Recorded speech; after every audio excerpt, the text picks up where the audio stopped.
ಯಾಕೆ ಕಳಕೊಂಡ ನೈತಿಕ ಬಲವನ್ನು ಈಗ ಅರ್ಥವಾಗುತ್ತಾ ಇದೆ.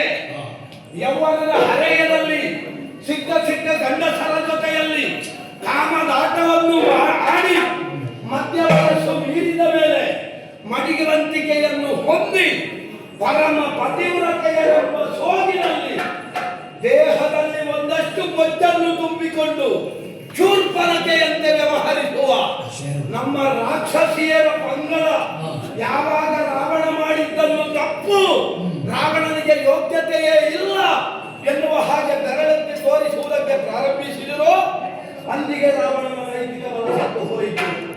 ಇನ್ನು ಉಳಿದದ್ದು ಕೇವಲ ದೇಹ ಮಾತ್ರ.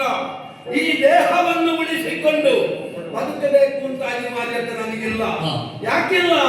ಮತ್ತೊಬ್ಬರ ಬಾಯಲ್ಲಿ ಸಿಕ್ಕಿ ವಿಮರ್ಶೆಗೆ ಒಳಗಾಗುವವ ನಾನಲ್ಲ.